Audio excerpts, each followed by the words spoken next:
Baik, saya di sini akan membahas filsafat secara bahasa dan secara istilah. Di mana filsafat secara bahasa itu berasal dari dua kata yang dimana philos dan sophia. Yang dimana philos itu artinya mencintai dan sophia itu artinya kebijaksanaan. Jadi secara harfiah filsafat itu berarti cinta akan kebijaksanaan. Jadi filsafat secara istilah itu adalah ilmu yang berusaha mencari dan memahami prinsip-prinsip dasar atau hakikat dengan sesuatu seperti mencari sesuatu seperti keberadaan, nilai, pengetahuan, dan kenyataan.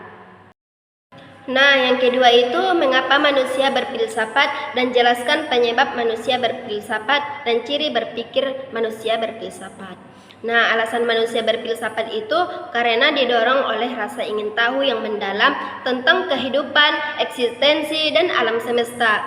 Jadi, filsafat muncul dari keinginan manusia untuk memahami sesuatu hakikat dari segala sesuatu yang ada, mencakup jawaban atas pertanyaan-pertanyaan yang bersifat mendasar dan mengatasi keterbatasan pengetahuan yang seringkali tidak bisa dijawab dengan ilmu empiris atau fasilitas sehari-hari.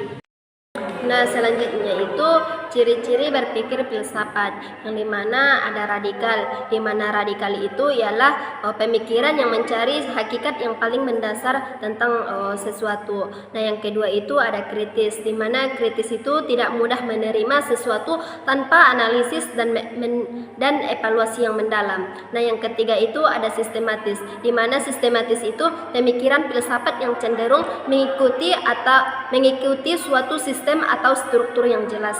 Nah, yang keempat itu ada komprehensif, di mana komprehensif tidak hanya fokus pada suatu aspek tetapi mempertimbangkan semua aspek dari sebuah fenomena. Nah, yang kelima itu ada spekulatif dan universal.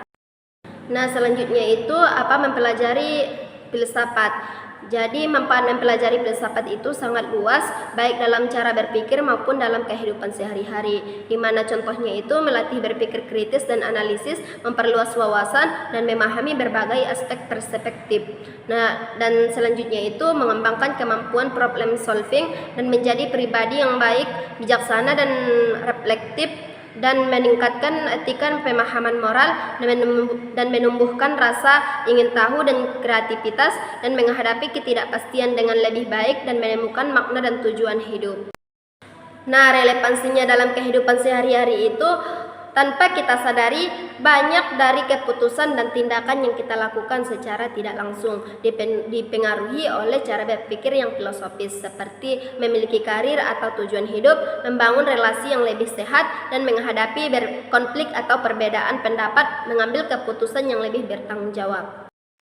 Baik, saya akan membahas tentang sejarah perkembangan zaman Yunani kuno sampai zaman modern, di mana zaman Yunani kuno itu menjadi periode awal filsafat yang dimulai sekitar 6 abad sebelum Masehi. Jadi tokoh-tokohnya itu ada Thales, ada Socrates, dan ada Plato dan Aristoteles, di mana Thales itu dianggap sebagai filsuf pertama dan memulai pemikiran tentang asal-usul alam.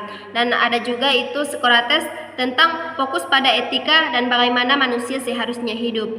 Dan ada Plato di mana Plato itu murid Socrates mendirikan akademi konsep idealisme. Sementara itu Aristoteles murid Plato mengembangkan logika dan memberikan kontribusi luas dalam berbagai bidang ilmu seperti etika, politik, dan metafisika. Dan selanjutnya itu fokus filsafat, di mana pada masa ini fokus filsafat itu berpusat pada penjelasan rasional mengenai alam semesta, eksistensi dalam kehidupan manusia.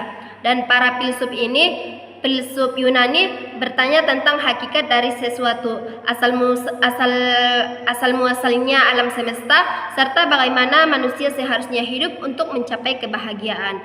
Di mana penyebab kebangkitan dari filsafat Yunani ini muncul karena masyarakat saat itu mulai mempertanyakan mitos-mitos tradisional dan mencari jawabannya yang lebih baik dan sistematis tentang kehidupan dan alam. Dan di mana periode ini berakhir ketika Romawi penaklukan Yunani, di mana pada abad kedua sebelum Masehi ini, meskipun begitu berpengaruh besar terhadap perkembangan pemikiran di kemudian hari, khususnya itu dalam filsafat Romawi dan kemudian dalam filsafat Kristen di abad pertengahan. Selanjutnya itu ada masa pertengahan, di mana tokoh filsafat pada abad pertengahan ini filsafat didominasi oleh filsuf-filsuf Kristen seperti St. Augustine dan Thomas Aquinas. Di mana St. Augustine ini menggabungkan pemikiran Plato dengan ajaran Kristen, sementara Thomas Aquinas menggabungkan pemikiran Aristoteles dengan teologi Kristen. Di mana fokus filsafat pada abad pertengahan ini, fokus utama filsafat pada periode ini tentang hubungan antara iman dan akal, di mana para filsuf berusaha menjelaskan ajaran-ajaran agama Kristen dengan cara yang logis dan tradisional, di mana periode ini juga sering disebut dengan skolastisisme, di mana karena metode pengajarannya yang berdasarkan pada logika Aristotelin untuk memecahkan masalah teologi. Dan dengan penyebab kebangkitan filsafat abad pertengahan ini berkembang sebagai bagian dari usaha untuk mengintegrasikan ajaran-ajaran agama seperti Yunani dan Kristen dengan filsafat Yunani. Dengan gereja memiliki pengaruh besar dalam pemikiran filsafat pada periode ini dan dianggap sebagai sumber kebenaran yang tidak boleh dibantah. Dan akhir periode ini akhir pada abad pertengahan dengan munculnya Renaissance pada abad ke-14 yang ditandai dengan kebangkitan dan minat baru terhadap ilmu, pengetahuan dan budaya klasik Yunani Romawi. Selanjutnya itu ada masa kejayaan filsafat Islam, di mana tokoh filsafat masa kejayaan Islam ini dimulai pada abad ke-8 hingga ke-12. Tokoh-tokoh besar yang berkontribusi dalam filsafat Islam ini meliputi seperti Al-Kindi, Al-Farabi, Ibnu Sina, dan Ibnu Rushd, di mana Al-Kindi itu dianggap sebagai filsuf Muslim yang pertama kali mempelajari filsafat Yunani dan menerjemahkannya ke dalam bahasa Arab, di mana Al-Farabi itu memutuskan pemikirannya pada politik dan kosmologi.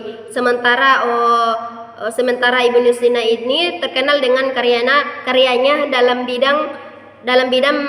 bidang metafisika dan ilmu kedokteran, di mana Ibnu Rushd ini berperan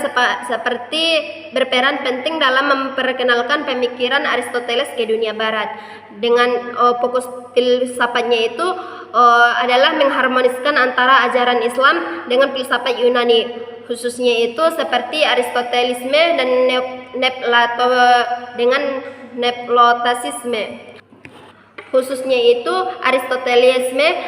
Neoplastisme. Para filsuf Islam juga mengembangkan pemikiran filsafat Yunani.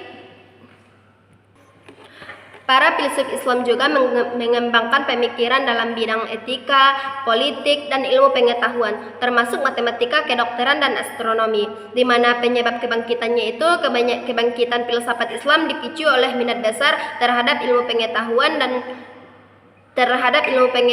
dan filsafat Yunani yang masuk melalui terjemahnya karya-karya Yunani ke dalam bahasa Arab. Pemerintahan dinasti Abbasiyah juga sangat mendukung mengembang ilmu pengetahuan. Jadi akhir periode ini masa kejayaan filsafat Islam berakhir dengan munculnya pemikiran-pemikiran konservatif yang menolak rasionalisme berfilsafat, seperti Al-Ghazali yang mengkritik filsafat dan menekankan pada sufisme dan keimanan yang lebih sederhana. Nah, selanjutnya itu filsafat pada zaman modern, di mana tokoh filsafat pada zaman modern ini dimulai sekitar pada abad ke-17 dengan tokoh seperti René Descartes, Johann Locke, Immanuel Kant, dan David Hume, di mana Descartes ini dikenal sebagai bapak filsafat modern karena mengusung metode skeptis dalam mencari kebenaran, dan di mana Johann Locke itu mengembangkan empirisme, dan Immanuel Kant itu mencoba mensistensi rasionalisme dan empirisme. Jadi fokus filsafat pada periode ini adalah pada epistemologi, ontologi, dan filsafat moral. Jadi para filsuf modern tertarik tentang bagaimana manusia memperoleh pengetahuan dan bagaimana pengetahuan itu dapat diterima sebagai benar. Jadi penyebab kebangkitannya itu, kebangkitan filsafat modern itu dipicu oleh revolusi ilmiah yang terjadi pada abad ke-16 dan 17 ketika pandangan dunia mengalami perubahan besar akibat penemuan-penemuan ilmiah baru. Jadi para filsuf modern ini ingin membangun dasar-dasar pengetahuan yang rasional dan ilmiah. Jadi akhir periode filsafat modern ini berakhir pada abad ke-19 dengan munculnya pemikiran postmodernisme yang mempertanyakan struktur-struktur besar dan mencari pendekatan baru terhadap pemahaman manusia dan dunia.